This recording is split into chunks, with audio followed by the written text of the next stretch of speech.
Oye, país, buenas noches, buenas noches. Oye, país, yo soy Rudy González. Gracias por su compañía en esta hora.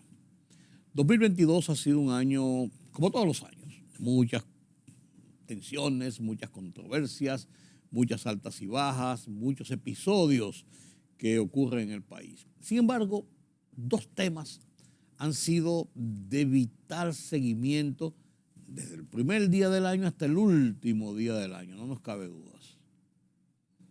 Uno de ellos, para mí, uno de los temas más trascendentes es la situación de la migración haitiana y todo lo que ocurre en el vecino país con este estado de inestabilidad sociopolítico-económico, de violencia, de desorden generalizado, sin una visión de solución a los grandes problemas. El presidente de la República ha tomado el toro por los cuernos desde el año pasado, cuando se presentó en una forma más directa en Naciones Unidas y clamó a la comunidad internacional venir a República Dominicana a ayudarnos, a ir a Haití, a ayudarlos a resolver ese problema que tienen tan serio y tan grande, lo cual evitaría que un empeoramiento, ya yo no sé hasta dónde, mayor de lo que está ocurriendo allí, pueda generar explosiones sociales y un gran éxodo mayor del que hay tranquilo hacia República Dominicana. También el tema de la seguridad ciudadana, los robos, los asaltos, los atracos, la violencia callejera que ha puesto en jaque a la policía y al Estado dominicano como garantista de la seguridad del ciudadano. Estos y otros temas centrales son los que voy a conversar con el general José Miguel Soto Jiménez, un ex jefe de las Fuerzas Armadas, historiador, escritor, político, un hombre que conoce lo que pasa en el país y un hombre de posiciones directas y firmes. Después de la pausa, los invito a que me acompañen en este conversatorio con José Miguel Soto Jiménez sobre estos dos temas y otros transcurridos a lo largo del 2022 y qué podemos esperar para el próximo año. Permítame la pausa.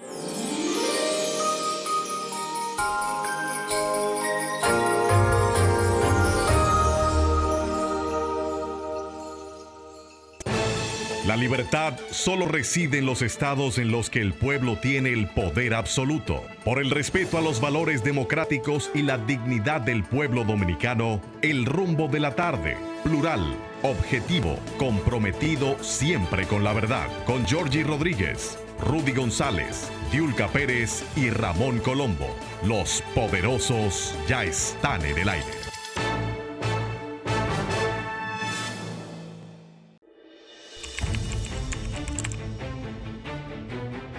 Periodismo de investigación, columnas, opinión, análisis, reportajes de fondo. Hora por hora, una completa plataforma multimedia. Periodismo con valor. Noticias horaporhora.com.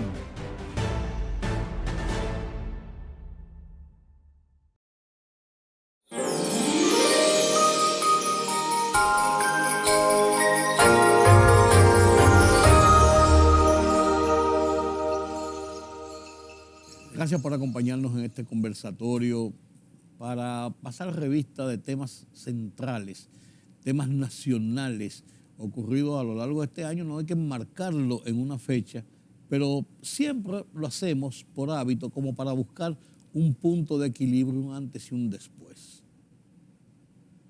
Temas nacionales como la seguridad nacional, en ambas vertientes, en nuestra defensa del exterior, en nuestra defensa interna, de nuestra seguridad cotidiana y familiar.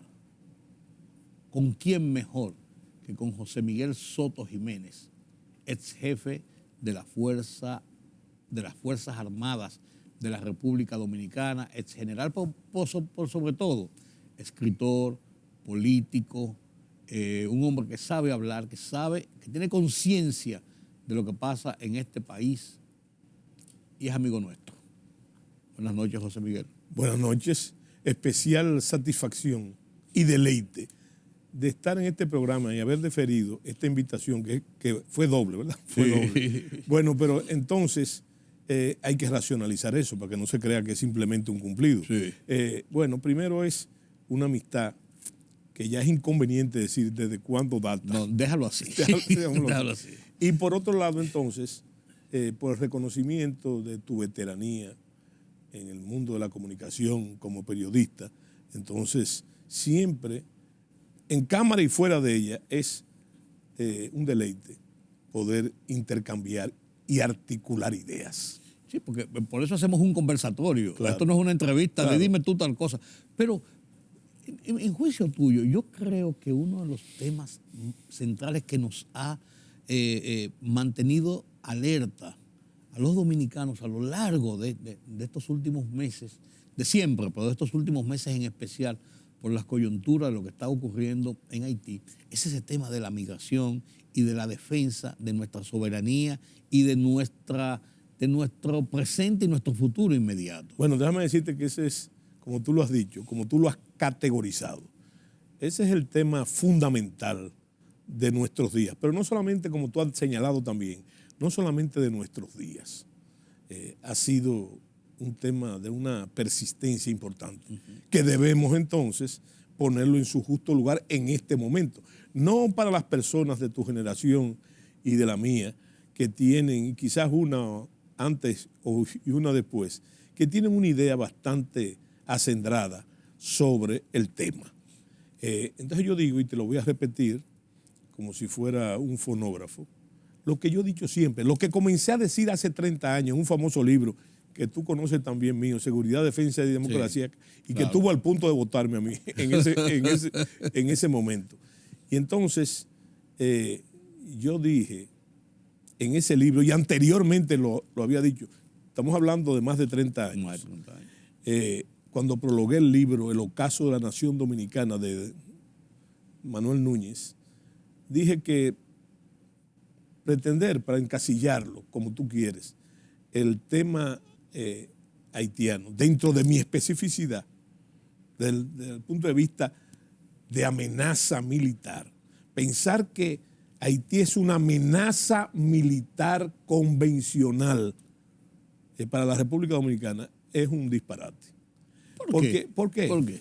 Porque ese es el país más pobre del hemisferio occidental, con un Estado en franco proceso de disolución, que uno vislumbró de hace tiempo. Y que uno pensó que se iba a parar, pero no ha seguido llegando, llegando abajo.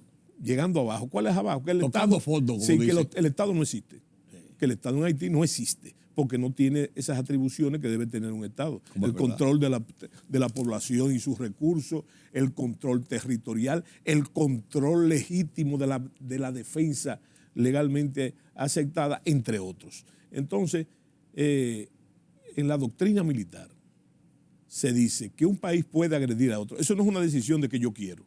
Un país agrede a otro cuando tiene una superioridad técnicamente, lo que nosotros llamamos la potencia de combate, que no es la potencia de fuego, la potencia de combate. Rusia-Ucrania, por ejemplo, sí, para ponerlo.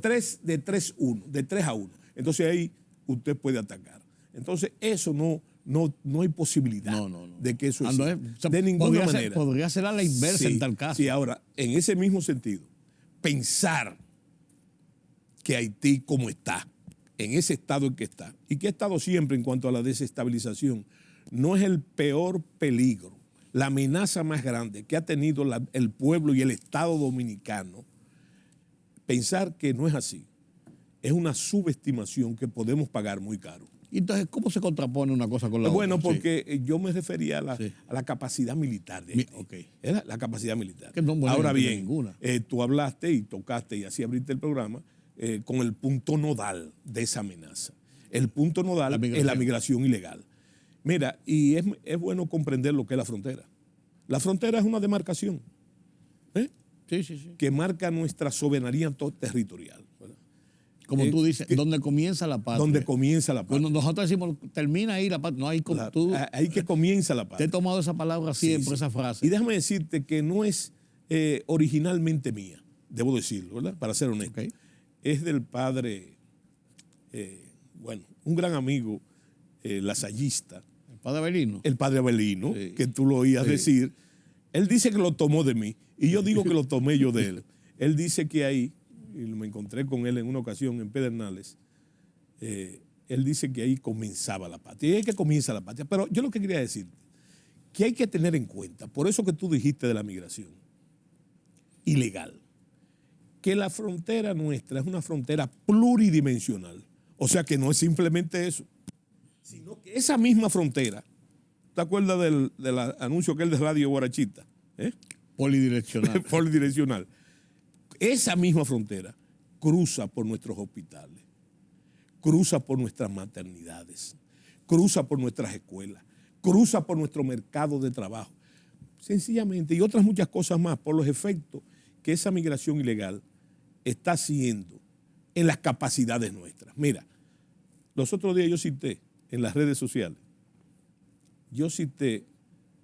como en el 2016, oye, a propósito de la visita de la señora esta, de la general de división, Sí. yo cité lo que dijo, de acuerdo al Listín Diario, Laura que Richardson. John Kelly. John Kelly era jefe del Comando Sur, entonces, Sí. No digo ella, es Sí. Laura. un infante de marina, igual que Sí, ella, sí, sí. y entonces el señor va a las Bahamas, según la noticia que hace el Listín Diario. Llega a las Bahamas a un congreso sobre migración en el Caribe.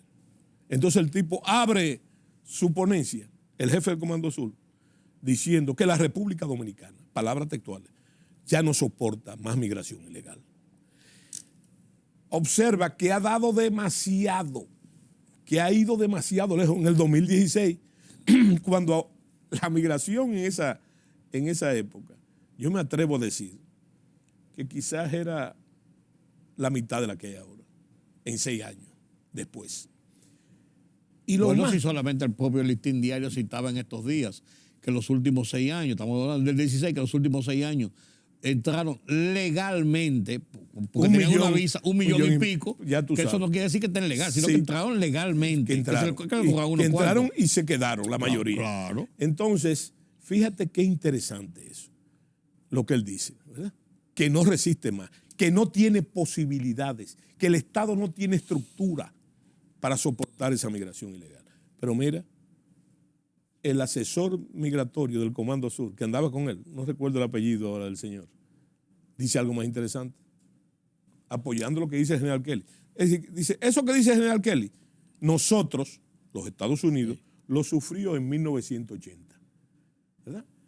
Y se impuso, oye lo que dice él, se impuso nuestras leyes y nuestra soberanía contra esas organizaciones que pretendían que nosotros no hiciéramos de la vista gorda. Señores, eso fue en el 16. Eso fue en el 16. Pero hay una cosa más interesante. Los otros días, por así Sí, decirlo. en el 2015, fíjate que en la misma época, la señora embajadora de Francia también le declara al Listín Diario que Francia apoya la política migratoria de la República Dominicana, Y entonces, que se me parece mucho, debo decirlo, se me parece mucho las declaraciones, o las últimas declaraciones del doctor Leonel Fernández, que Leonel dice lo mismo que dice el presidente de la República, a seguidas de él, pero entonces lo ejemplariza o lo categoriza poniéndolo sobre el tejido de las relaciones internacionales, diciendo que eso es un derecho pleno. La política migratoria es un derecho pleno. ¿por qué ha habido ese cambio, José Miguel? ¿Qué tú crees que ha pasado? Bueno, porque estamos hablando de hechos consecutivos, de altos ejecutivos que tienen que ver con el tema. quieres que te diga la En cosa? los Estados Unidos, hace apenas 6, 7 años, Sí. ¿qué ha pasado? ¿No? ¿Qué ha entonces? pasado? La política. La política. Recuérdate lo que decía Lord Halifax, uno de los padres de la diplomacia mundial, inglés. Él decía que Inglaterra no tiene amigos ni enemigos permanentes, sino intereses permanentes. Yo pienso inclusive que esa misma postura que se tiene ahora, muy demócrata, muy liberal, nos recuerda también el hecho de que nosotros los militares decimos que el proceso de apreciación de la situación que alimenta la decisión, en el caso de ellos, un proceso continuo. Lo que para mí han cambiado con respecto a los Estados Unidos, ¿verdad? A diferencia de otro tipo de políticas, sobre todo de los republicanos, de algunos republicanos, entonces es la forma. Cuando yo digo que todo eso que está pasando y esas presiones que ya no son escondidas porque son a la franca, son públicas, sí. Yo las recreo. Por eso digo que es la forma. Cuando yo era un niño, y tú también, que íbamos al malecón a ver qué, los barcos grises, la flota de barcos ahí, que era una disuasión. Aquello que relajaba a la gente, decía, o te portas bien o te portas bien. Es lo mismo, ¿verdad? Entonces tú veías los barcos grises ahí. O recuerdo aquel hecho del doctor Balaguer, cuando Héctor B. Trujillo, y Petán Arismendi fue a pedirle a su despacho, a ratificar su política, en memoria del jefe, entre comillas, que Balaguer, con ese sarcasmo que solamente él podía articular, le dijo, yo estoy de acuerdo con usted, mi general, pero tómese la molestia de asomarse ahí. En el segundo piso de la ventana. Ahí mismo en su despacho, en el balcón, y mire hacia el sur. ¿Qué había ahí? La flota norteamericana. Entonces Negro le dijo que le cambiara Petán, que le cambiara su dinerito para el ICE. Entonces, ¿entendió el mensaje? Claro, entonces fíjate, yo lo que te trato de decir es que lo que ha cambiado son los métodos. Y eso abarca también que hay mucha gente que dice, ese problema se resuelve con una intervención militar en Haití. Bueno, resulta que ya no es eso. El método nuevo, después que lo han experimentado todo en insinuaciones en los últimos 30 años, ¿verdad? Y hasta en los últimos meses. No, y en los últimos meses con los famosos campos de concentración agigoneados por el ACNUR, que esa es otra cosa que hay que llamar la atención. Señores, los norteamericanos no intervinieron en el 65. ¿Y cuál fue el escudo? Fue la FIP, la Fuerza Interamericana, también articulando los organismos internacionales, cosa que no nos debe asombrar, ¿verdad? Y entonces han cambiado los métodos. Y el arma norteamericana ahora, en el caso haitiano específico, es lo que yo llamo el arma demográfica. Porque los Estados Unidos han intervenido a Haití varias veces. Y la última, yo creo que no le fue muy bien en el sentido de que no le fue realmente provechoso. Eso fue cuando sacaron a Aristide y después cuando volvieron a llevar a Aristide. Pero claro, yo creo que no, y el golpe de Estado de Cedras también. De Raúl Cedras. También, pero fíjate que todavía en esa época ellos tenían intereses, porque dicen las malas lenguas, y la mía que no es muy buena, pero fue una denuncia que hizo Espaillán Anita, Leopoldo Espaillán Anita muchas veces. Dicen que las riquezas mineras en Haití pasaron en una concesión a manos norteamericanas, precisamente, bueno, sin dilga, pero te digo las malas lenguas, que los Clinton, ¿verdad? Jugaron un papel importante ahí. Bueno, yo había metido ahí. Sí, bueno, pero entonces yo creo que no le fue muy bien. Además, ¿tú quieres que te diga una cosa? No le interesa. Primero, porque no es retributivo. Y segundo, que es lo que la gente no quiere entender y que tienen que entender. Los Estados Unidos controlan Haití estratégicamente. Volvemos a la lógica militar. ¿Qué sucede? Que ahí está Guantánamo, que es un enclave militar, que sustituyó a Roosevelt Road en Puerto Rico, que con eso ellos controlaban todos los espacios del Caribe y el tráfico del Caribe. Resulta que ahora no es necesario por la tecnología, y para dar datos hay que averiguar, simplemente averigüense una cosa. Un avión de alta velocidad de combate está en 2 minutos de vuelo en Puerto Príncipe, ¿verdad? Operando, ¿verdad? La artillería divisionaria, 155 milímetros también, sin contar la cohetería. Entonces, ¿por qué te digo que estratégicamente le conviene? Porque lo que le conviene estratégicamente a los Estados Unidos es el control del canal del viento y de Jamaica, que junto con el canal de la Mona, que ellos controlan también, Todo el entonces. no, es una vía expedita al Atlántico, ¿verdad? Que no tiene los impedimentos que tiene el estrecho de la Florida, que le pasa demasiado cerca por su territorio, pero que están en las Islas Bahamas ahí, Sí. y entonces lo entorpece, por así decirlo. El estrecho de la Florida es el principal canal que ellos usaban en el Caribe, que es una frontera estratégica en la Guerra Fría, pero ahora es este. Y muestra de eso y de lo que esas presiones pueden hacer, que la gente también está equivocada en cuanto a esas presiones, cómo se hacen esas presiones. De una forma típica, ahí vimos el caso de Pompeo con el presidente saliente, ¿verdad? Inadmisible eso, desde el punto de vista de ese tipo de grosero. Pero además, señores, ese es el caso de Pompeo, ¿verdad? Pero si tú te pones a ver, el presidente de la República, Luis Abinader, no lo digo yo, hace 1 año y medio, algo así, le preguntaron los periodistas, ¿cómo están las relaciones con China? Y él dijo, excelente, pero no pueden hacer ningún proyecto estratégico. Ni puertos ni aeropuertos, sí. Porque ese es el problema. Y lo que quieren en el juego grande, en el juego geoestratégico, tanto China como Rusia y hasta Irán, lo que quieren es ponerle un contrapeso a Guantánamo.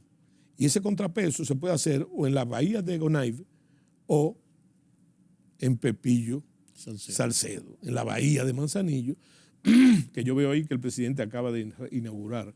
No, dar los primeros pasos para un complejo que se va a hacer ahí, de carácter energético. Entonces, es el problema, porque lo que quieren las otras potencias es hacerle un contrapeso, sin olvidarse, que nosotros nos olvidamos rápidamente de las cosas, de que antes de que la República Dominicana estableciera relaciones con China, recuerda el hecho de que le iba a hacer con Haití. Sí. Y que le ofrecieron, creo que fueron, si mi memoria no me falla, $5,000 millones para firmar. Porque en ese momento, y entonces intervino los Estados Unidos, el gobierno haitiano no tenía ni para pagar la nómina mensual, ¿verdad? Y los chinos no prestan ni regalan. Sí. No regalan, sino que prestan. Sí, no, exactamente. Sí. Entonces, bueno, y entonces ellos decidieron seguir los consejos de los Estados Unidos. Pero viendo estas realidades, José Miguel, que son lo que nos ponen los barcos de referencias reales de lo que está pasando, ¿cómo manejar una situación a lo interno de República Dominicana de cara a esa amenaza, yo le diría, latente de esa inmigración cada vez más grande? Mira, yo pienso que hay, en todo esto, hay una complicidad colectiva. Sí. Y cuando me estoy refiriendo no a personas, me estoy refiriendo a los gobiernos, ¿verdad? Los gobiernos que todos han tenido momentos, los últimos 4 presidentes han tenido momentos espectaculares en cuanto a la defensa de la soberanía nacional. Sin embargo, ¿verdad?, han hecho otras concesiones circunstanciales que han sido dañinas para que se desborde el problema de la migración ilegal, porque también hay que decir eso, se buscan referentes de que pues eso estaba igual, que no estaba igual. Nosotros tenemos más migración ilegal ahora que nunca en nuestra historia, ¿verdad? Y a esa complicidad que yo me refiero, a esa complicidad que tampoco se le puede dejar, señores, a las Fuerzas Armadas, ¿verdad?, a los aparatos de exención, porque las Fuerzas Armadas no trazan la política, son un instrumento de ella, y la Constitución lo dice, pero la Constitución dice que las Fuerzas Armadas en ningún caso pueden deliberar y que son fundamentalmente obedientes al poder civil. Entonces, ahí pasa lo que siempre pasa. Con la policía también pasa lo mismo, que lo que se decía en el campo. La cita que yo te iba a decir era que dice el campesino dominicano, y tú sabes que a mí me gustan esas cosas, y Bosch decía que era la sabiduría popular, decía que lo demasiado hasta Dios lo ve. Pero hay otra todavía más grosera, pero muy sabia, en cuanto a los pisotones que se le pegan a las Fuerzas Armadas, que no pueden hablar, ni pueden ni siquiera defenderse. Yo te digo, en el campo se dice que cuando el muchacho sale cabezón, la culpa se le echa a la partera, ¿verdad? A la comadrona. Bueno, y en este caso eso pasa con el dilema, naturalmente, desde hace tiempo. Y podemos ver las inferencias que de todos los gobiernos. Yo recuerdo, por ejemplo, el presidente Danilo Medina, a mí me gustó su posición fundamental en La Habana, ¿verdad? Y así sucesivamente. Yo tengo la experiencia del presidente Mejía. El presidente Mejía, todo lo que se le requería con respecto, estamos hablando en el ámbito militar, en ese caso, él lo aprobaba responsablemente, militantemente. Y así podemos hablar también en esos esfuerzos. Lo que hizo Leonel Fernández, en cuanto, no solamente la ayuda, no es solamente la ayuda de él, la ayuda del pueblo dominicano en el terremoto de Haití. Claro. Fuimos los primeros y los que más dieron. Y ahí se coló también. Sin pedir nada a cambio. Sí, sin pedir nada a cambio. Ahí óyeme, y con pocos efectos electorales, porque eso te debo decir también, esos momentos estelares que yo digo de todos los gobiernos en cuanto a la nacionalidad, no solamente la defensa de la nacionalidad, tiene un componente electoral importante. Pero no porque los haitianos voten. ¿Tú sabes por qué? No. Porque es al revés. El pueblo dominicano siempre en toda su historia ha sido sumamente sensible con el tema haitiano. Sí. Y yo te aseguro... Eso es verdad. Y yo te aseguro, a propósito de ahora, bueno, siempre en toda la historia, pero yo te aseguro que el tema haitiano, ese tema haitiano que tú traes a colación, y que yo vivo con él en la boca, va a ser un tema definitorio en las elecciones del 2024. Sí. A despecho de que no aparece así en las encuestas, ¿verdad? Ahora, tú que eres comunicador, conoces, como se dice en inglés, el feedback en la población de eso, en los famosos interactivos de verdad, porque hay otros interactivos que no son de verdad, ¿verdad? Entonces, tú vas a ver que aparece el temperamento dominicano, yo siempre lo digo, no está dividido en dos. No es verdad. Hay una inmensa mayoría. Hay matices. No. Hay una inmensa mayoría. Yo me atrevo a hablar de un 80%. O sea que al dominicano le encanta hablar de porcentaje. Pero yo me atrevo a afirmar que un 80% de la población, y quizás más, está del lado de la dominicanidad. Como cada cual le entiende. Esos matices que tú dices es como cada cual le entiende, ¿verdad? Como cada cual le entiende. Y hay otro que ahí hay matices más fuertes, ¿verdad? Sí. Que no todos tienen la misma motivación, lo que se le dice vulgarmente pro-haitiano. Sí. Ahí hay gente que tiene preocupaciones humanísticas, hay otros que tienen un sesgo marcado por el viejo asunto aquel del internacionalismo proletario, otros que dicen, que vienen de ese mismo sector, que dicen que la patria es un pasatiempo pequeño burgués, etcétera. Son muchos. Hay otros que tienen que ver con los intereses económicos y otros que tocan el tema empresarial. Entonces, yo lo que te digo a ti es que por eso ahora, poniéndolo en su sitio, porque el gran catalizador es la reelección. O sea que el año que viene puede ser definitorio para una serie de acciones. Claro. Pero en eso, el partido de gobierno que está, yo lo veo con una desventaja estratégica. Y porque la oposición puede prometer cosas. Sí. No importa lo que usted hizo antes, es lo que usted va a hacer ahora, ¿verdad? Si usted llega al gobierno. Pero el gobierno no puede prometer nada. Porque el gobierno está en el gobierno y tiene que actuar. Y en ese sentido pienso yo que el presidente, ese debe ser uno de los factores que tiene esa preocupación que ha dado connotaciones. Ha hablado él connotaciones y ha dicho, y yo veo los esfuerzos de repatriaciones, que yo digo responsablemente que hay que profundizarlo y multiplicarlo y aumentarlo, ¿verdad? Pero se está haciendo, peor es que no se hiciera nada.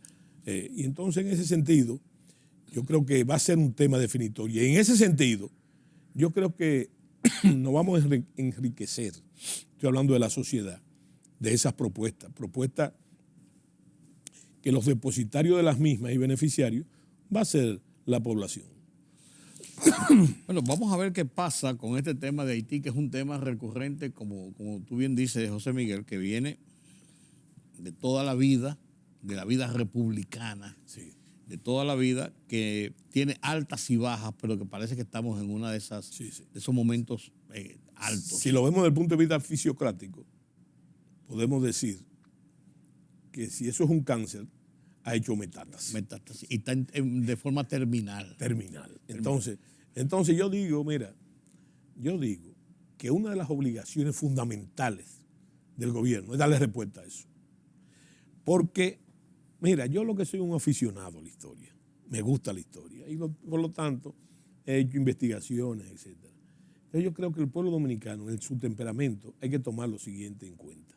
El pueblo dominicano es un pueblo tolerante, aguanta de todo. Todavía tenemos el problema de la luz, todavía, ¿verdad? Y en cualquier otro país, por una serie de cosas que pasan aquí, hace rato que estuviéramos en la desobediencia civil y en otras cosas. Entonces, el gobierno debe darle respuesta por la vía legal,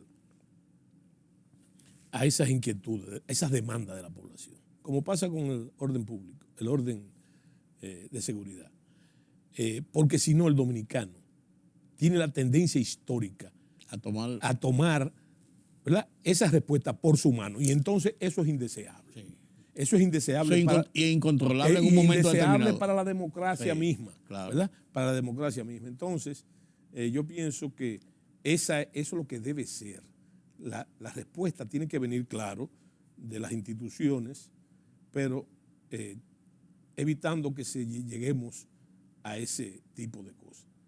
¿Qué debemos decir ya? Que en esa metástasis que hablamos, hay que decir que no estamos muy lejos de que el caso se haga insoportable. ¿Tú sabes por qué? Porque el haitiano ilegal no está disputando de la riqueza a los dominicanos. Lo que le está disputando es la pobreza. Sí. Son exiliados económicos. La economía informal. Sí. Óyeme, la economía informal, hasta eso le está disputando, ¿verdad? Eso es más peligroso. Y eso es más peligroso. Porque la franja es mucho mayor, claro, y de gente que no tiene nada. Y no hay que ser un genio para tú pararte en un semáforo cualquiera, tía, en la esquina de aquí. Tú te paras en un semáforo, tú vas a buscar los buscones que tú conoces desde siempre. Antes todos los buscones eran dominicanos, de la clase marginal. Pero resulta que ahora, si hay 10, tú encuentras 8 que son haitianos. Y 2 dominicanos. Y uno venezolano y un dominicano. Claro, pero el venezolano todavía es más simpático. Sí, sí, hace sí, pirueta en medio de la calle. Sí. Y te vende paletas. Aunque en la guerra también, en el ámbito militar, no se puede apostar a tener enemigos preferidos. No. ¿Verdad? No. El enemigo. Ni enemigos pequeños. Ni enemigos pequeños. El enemigo es el enemigo. Y punto. José Miguel, gracias por analizar este tema del tema de Haití. Después de la pausa, yo me permito que conversemos sobre el tema interno de la seguridad nacional. Tú como un estratega militar, como una persona que conoce la idiosincrasia de la sociedad dominicana. ¿Te parece? Muy bien, perfecto. Con el permiso de ustedes vamos a hacer una pausa en este conversatorio con José Miguel Soto Jiménez en Oye País. A la vuelta hablaremos de seguridad nacional y otro temita que yo quiero dejar ahí casi para el final, personal entre él y yo. Sí. Permítame la pausa.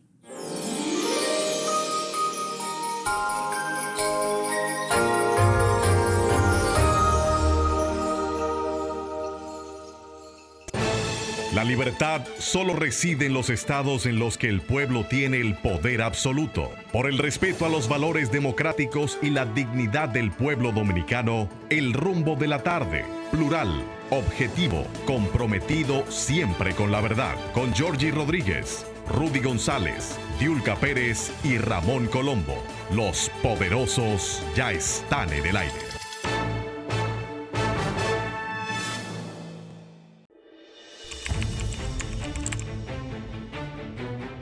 Periodismo de investigación, columnas, opinión, análisis, reportajes de fondo.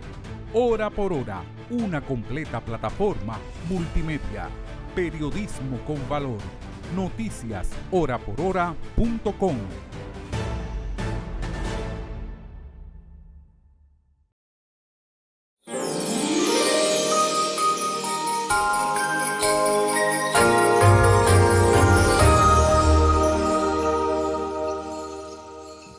Converso con José Miguel Soto Jiménez, ex titular de las Fuerzas Armadas, político, escritor, un hombre de la sociedad dominicana, conoce muy bien lo que está pasando aquí. Y por eso me atrevo a comenzar esta segunda parte de este conversatorio sobre lo que pasa aquí, el tema nacional. Uno de los problemas que hemos estado sufriendo a lo largo de este año tan complejo de recuperación económica, entre COVID, influenza, entre inflación y apreciación del peso, cosas que uno dice, contra cuántas cosas raras pasan aquí.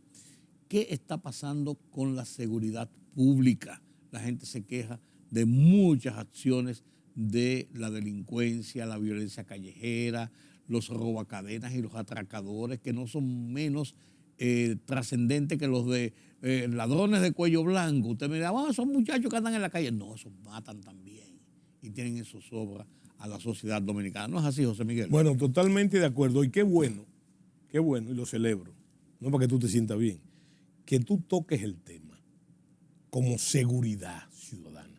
Porque yo pienso que hasta la misma recurrencia, y cuando hablo de recurrencia, eso ha ocurrido varias veces ya, de la reforma policial, yo pienso que enmascara de alguna manera el gran problema, que hay que verlo de una forma integral, no solamente como la reforma policial. No, porque lo han pintado a veces como que ese ya es el problema. No, es que no es verdad, Mira, tú acabas de referirte, por tu veteranía naturalmente, a la recurrencia en el delito de los llamados ninis, que son esos jóvenes que ni estudian ni trabajan. Pero mi querido amigo, ese problema tiene más de 20 años, el problema de los ninis, ¿verdad? Y ha llegado, y ese es el problema, que la gente está desesperada, porque ya llegó a convertirse en una amenaza. Una amenaza que hace 10 años, y podemos buscarla, el barómetro latinoamericano. Yo siempre seguí el barómetro, ¿verdad? Y yo veía, y de estadística se trata, que en primer lugar de la preocupación estaba ya la seguridad pública. La seguridad pública. En primer lugar, nosotros tenemos una memoria corta, porque nos conviene, porque a nosotros nos encanta perdonarnos. Sí. Nosotros perdonamos para que después nos perdonen a nosotros. ¿verdad? O sea, es un autoperdón. Un autoperdón. Entonces, siempre eso estuvo ahí, ese problema. Eso me obligó a mí a decir en una ocasión, de una forma desaforada, porque yo digo que los guardias cuando no lo hacen en la entrada, lo hacen en la salida. Me llegó a decir que había que declararle una guerra a la delincuencia en ese momento, 10 o 12 años. Había que declararle una guerra en los parámetros normales y legales. ¿Cuál era la guerra? La que hizo Honduras para combatir las maras en un momento dado. ¿Y El Salvador? Y El Salvador. Pero en el marco legal, lo primero que hicieron fue, para meter las Fuerzas Armadas en las calles a patrullar, suspendieron las garantías constitucionales. ¿Tú no recuerdas eso? Sí. Óyeme, y las maras que llegaron a atentar hasta contra el presidente de la República. Tienen que amenazar a la sociedad entera. Y déjame decirte, en un caso interesantísimo, cuando el ministro de las Fuerzas Armadas de Honduras era una mujer por primera vez, y se tomó eso y se conjuró el problema. Entonces, eso es lo que yo decía en ese momento, para que eso no tomara el cuerpo que ha tomado, ¿verdad? Pero yo pienso que la reforma de la seguridad social, de la seguridad ciudadana, no debe ser bajo ningún caso exclusiva de la policía, porque a los policías, como a los guardias, es como el dedo malo que todo se le pega. ¿Por qué? Porque no pueden defenderse, ¿verdad? Aparte de que hay inconducta, pero hay una cosa interesante, y no solamente el gran cambio de hace unos años, ¿sabes cuál es? Antes eso no salía a la calle. Esas inconductas no salían a la calle, pero ahora salen, pero no porque lo dice la ciudadanía simplemente, sino porque lo denuncian las mismas Fuerzas Armadas y la Policía Nacional. Eso que no es la solución, pero es un paso a favor. Entonces yo lo que te digo a ti, que la reforma debe ser integral. Hay que reformar la policía objetivamente.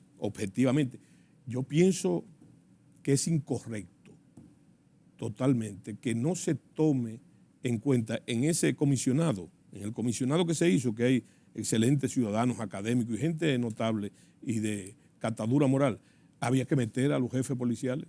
Sí, A los jefes. Es una a los jefes yo no entendí nunca cómo usted va a desechar la experiencia de esos mandos, que no es verdad. Eso es una consideración exagerada, ¿verdad? Y desconsiderada. Que no es verdad, Rudy, que toda esa gente, que todos los ex jefes de la policía y los generales son corruptos. Eso no es verdad. Ese es el pecado de generalizar. Naturalmente, yo pienso, una frescura mía, ¿verdad? Ninguna frescura, una insolencia mía. Yo pienso que eso políticamente podría tener sentido cuando se incluye eso entre los síntomas, ¿verdad? Pero, oye, no es el problema. Pero no es el problema. Sí. Además, yo te voy a decir una cosa. La solución está en la operatividad de la policía. Pero si usted desacredita a la policía de esa forma terminal, desde el director hasta el raso, ¿verdad? Entonces eso quiere decir, aparte de que no es verdad, que es incorrecto, y menos desde un análisis que el mismo señor Vila dice que hace un análisis de 2 o 3 semanas. Eso no es verdad. Ahora bien, pero tiene el pecado de desconsideración. Pero sobre todo, el peor pecado que yo digo, el peor pecado de eso, es que, mira, la sociedad dominicana, que está permeada por la corrupción en todas las instancias, públicas y privadas, no se puede desechar la experiencia. Recuerda lo que yo te dije fuera de cámara, lo que decía el general Jack Walsh de la General Electric, o el señor Simón Bolívar Wagner, un general. ¿Sabes lo que decía él? Que el buen juicio viene de la experiencia y la experiencia del mal juicio. Entonces, ¿por qué desaprovechar esa experiencia? Yo pienso que hay que hacer algo parecido a lo que yo hice cuando era ministro de las Fuerzas Armadas, que para no desposeerme de esa experiencia, y según la dinámica de grupo, eso funciona, lo bueno y lo malo funciona ahí. Entonces, como referente, yo ideé lo que yo llamaba el Estado Mayor en retiro. Esos generales de experiencia y jefes de fuerza y ministros de las Fuerzas Armadas, ¿qué podían opinar? Lo que le llevaban antes los ancianos.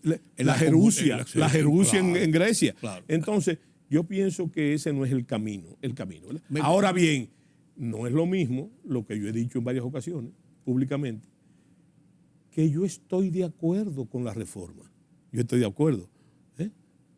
Como ciudadano, yo estoy de acuerdo con la reforma, porque yo pienso que una de las cosas que hay que reformar es la confianza que la sociedad no tiene en la Policía Nacional. Hay que restaurarla. Conversando con una persona desde el pueblo, que estábamos hablando del tema, precisamente de esas declaraciones del señor Vila, decía, pero si se estigmatiza a la policía por completo, de arriba hacia abajo, y dicen que la reforma es un asunto que no es, sino que va a tomar todavía tiempo, y de aquí a allá, decía, y de aquí a allá, ¿y qué va a pasar? Pero óyeme, una observación interesante que al oírte a ti, tú sabes, hay una cosa procedimental.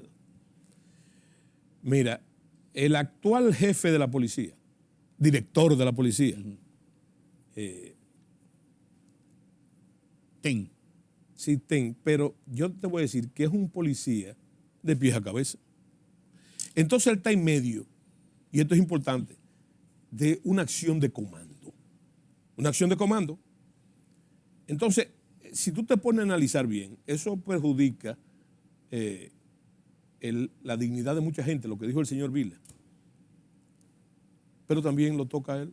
Sí, porque él estaba en la fuerza. Él inhabilita a él. Sí. Óyeme, él estuvo en la fuerza y no solamente se formó bajo la égida y el mando de muchos. Hay pedazos de él, hay pedazos de esa gente en su formación. Claro. Entonces yo pienso, mira lo que yo pienso con respecto a eso, que es una falla de origen. Te voy a decir lo de la falla de origen. El comisionado que ya yo te dije que está compuesto por personas en el ámbito nacional, sí, muy reputadas. El señor Vila yo no lo conozco realmente. Tiene una concepción que afecta al propio mando del jefe de la policía. Porque lo que hace el comisionado, ¿cómo debe procesarse? Si se hace directamente, o sea, la comisión al jefe de la policía, es totalmente incorrecto. Y yo diría que hasta anticonstitucional. En ese sentido, entonces, el jefe de la policía está haciendo, o lo que está haciendo el jefe de la policía ahora, es producto de la comisión, que eso no se sabe. Por eso yo celebro que la comisión habló, que Vila habló, ¿verdad? Y para que la gente sepa por dónde va la cosa, es muy interesante, por la desesperación que tiene la gente con el aspecto de seguridad. Claro. Ahora bien, Pero ¿cuál sería la comisión? ¿Cuál debería ser el depositario de las recomendaciones y los estudios de la comisión? ¿Cuál sería? ¿El ministro de Interior y Policía? Eso no es verdad. Yo no conozco, en todos los años de servicio que yo tuve, los jefes de la policía realmente no, siempre despachan con el presidente de la República. Directamente. El ministro de Interior, yo nunca vi. Ni se entera. Entonces, no sé si ahora se enterará. No, pero yo digo que el procedimiento debe ser, ¿verdad? El procedimiento debe ser. El comisionado ¿verdad? Lo que va con el comisionado va donde el presidente. Y el presidente, como autoridad suprema, ¿verdad? Entonces traza las líneas de cumplimiento, ¿verdad? Y las políticas a Y seguir, yo claro. diría que hasta la forma. Sí, porque sí. yo te voy a decir una cosa, como usted le busca de enemigo al presidente de la República en ese esfuerzo que yo creo honesto de él, de parte de reformar la policía, a todo el establecimiento policial. Sí, porque o son todos o no son ninguno. Mira, yo como la monja, o somos todos. Yo oí ahí una de las cosas de Vinicio Castillo, de Vinicito, que Vinicito plantea que si se hace una encuesta, unas elecciones secretas entre los policías, el señor Vila queda condenado ¿tú me entiendes? A cadena perpetua. ¿Pero por qué? Porque un cuerpo que ya de por sí tiene niveles de demoralización, usted no lo puede demoralizar más. Claro. Sabiendo que la moral, y yo me quiero referir a esto, la moral, yo no me refiero únicamente a la ética, la moral es parte de esa potencia de combate que los militares dicen que la integra. La moral, el liderazgo, son los factores, ¿verdad?, subjetivos, pero muy importantes, claro, en el desarrollo de todas las operaciones. Elemental. Entonces, mira, yo te digo, para hacerte una especie de sancocho o patimongo, te voy a decir una cosa. Yo creo que en ambos casos, sin desechar, vuelvo y te repito, hemos tenido 3 reformas policiales, 3, ¿verdad? ¿Qué es lo que la gente... ¿Tú crees que la gente está deseoso de oír lo que Vila está diciendo sobre la corrupción de la... No, lo que la gente está ansiosa es que les resuelva su problema. Y haciendo ese patimongo que yo te digo, lo que hay que hacer, honestamente, en el caso haitiano, o sea, ¿cómo resolver el caso haitiano? ¿Cómo resolver el problema del orden público? Del orden, la seguridad ciudadana.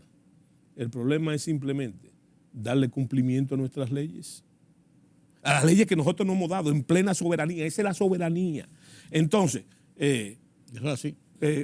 Yo creo que el presidente lo dijo. El presidente Abinader dijo,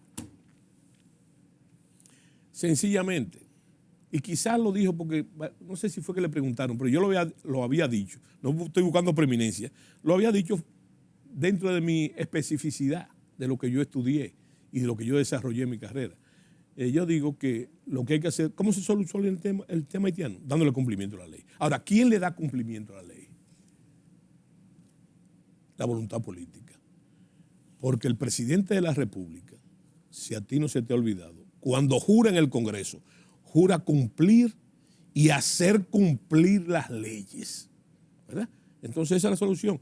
En el otro tema, la especificidad de la seguridad ciudadana, ya yo te dije, para mí, ¿verdad? Pero no es así ya. Hay una reforma en marcha y entonces yo pienso que lo que el pueblo se merece, ¿verdad?, es que llegue a que esto se cumpla, se desarrolle, ¿verdad?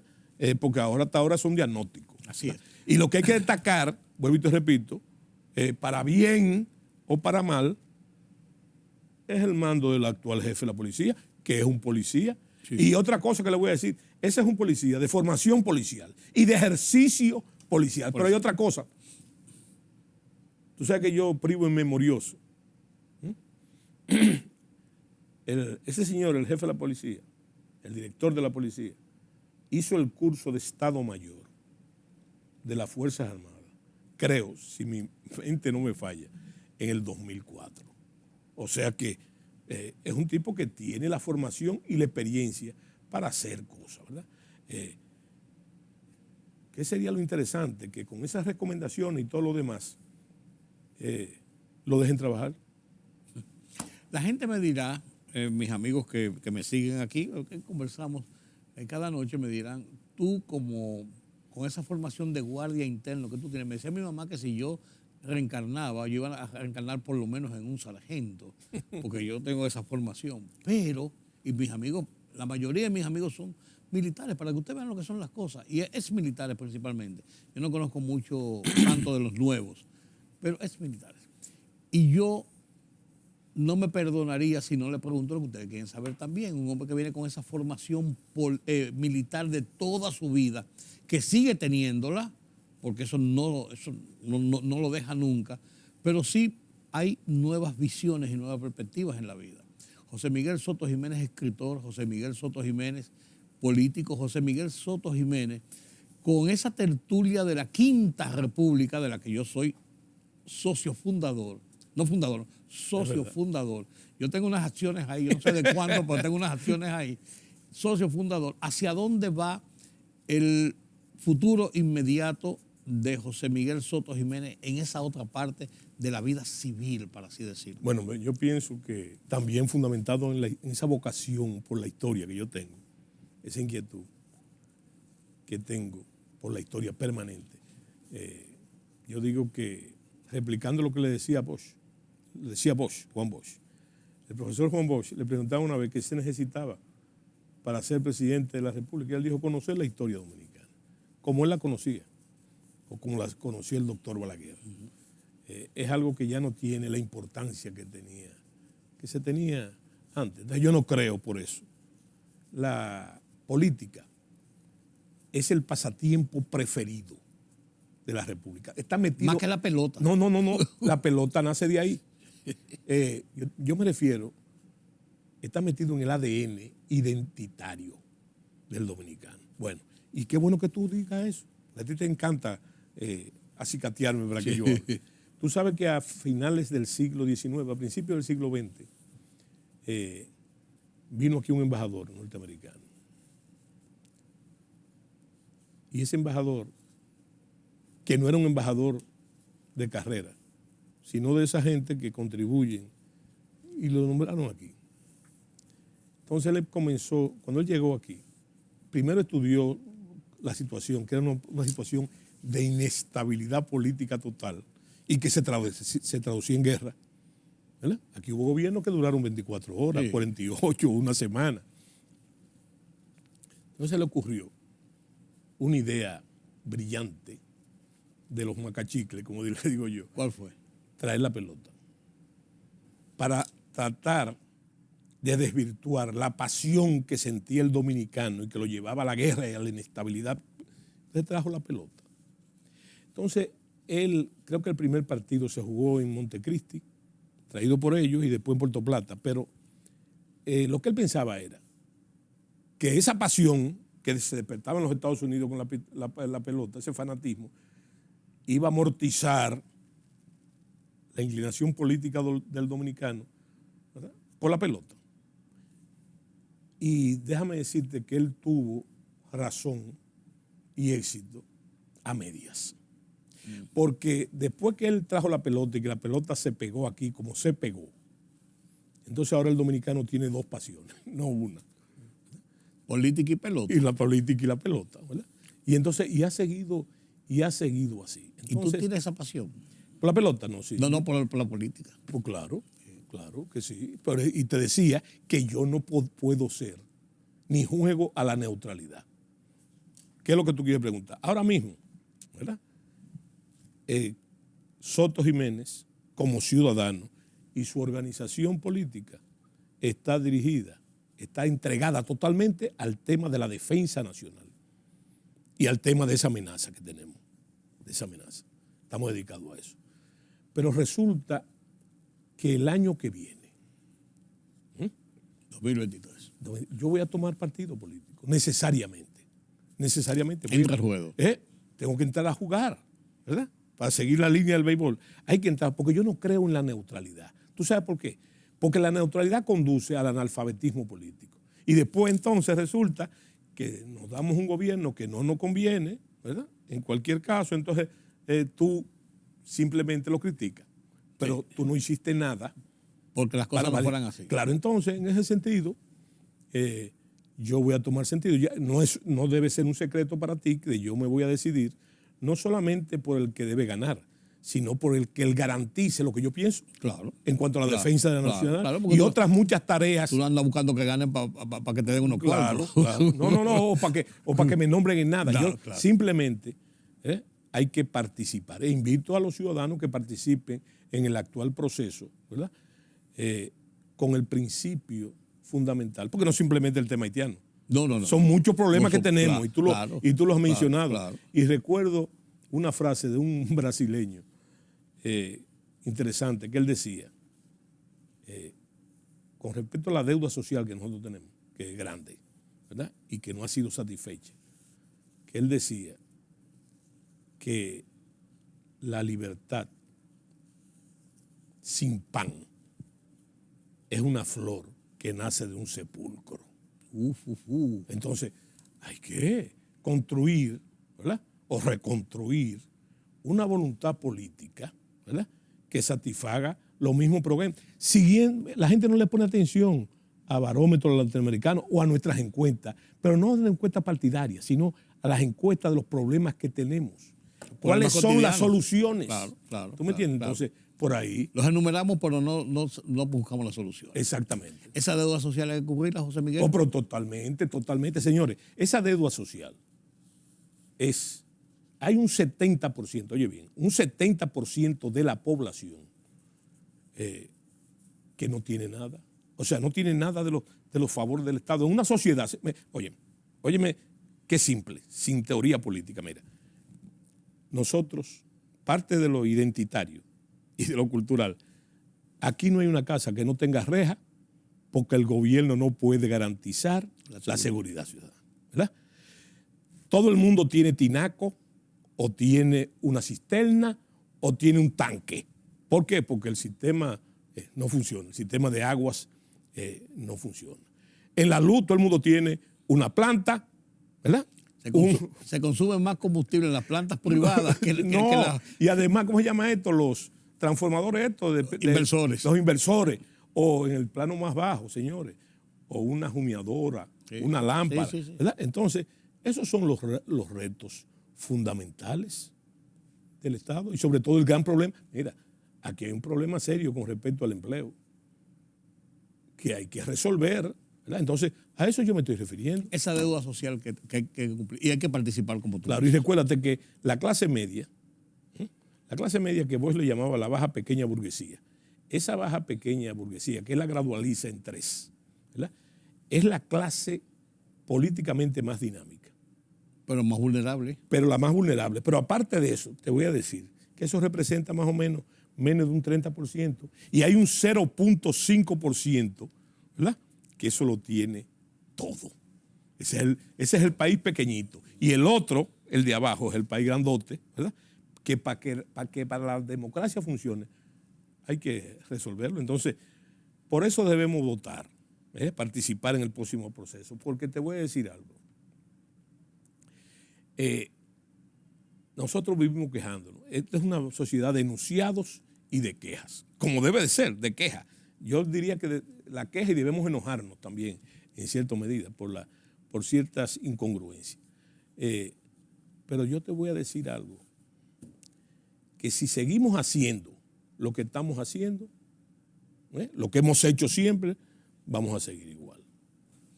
Eso no puede ser. Gracias, José Miguel. Qué bueno conversar contigo. Qué bueno que ustedes nos hayan acompañado en este conversatorio sin desperdicio y además de eso, que nos pone en el contexto de nuestras realidades. Gracias a José Miguel Soto Jiménez, con todos los títulos que yo le di adelante y amigo nuestro. Bueno, un placer. Buenas noches. Nos vemos en la próxima. Yo soy Rudy González.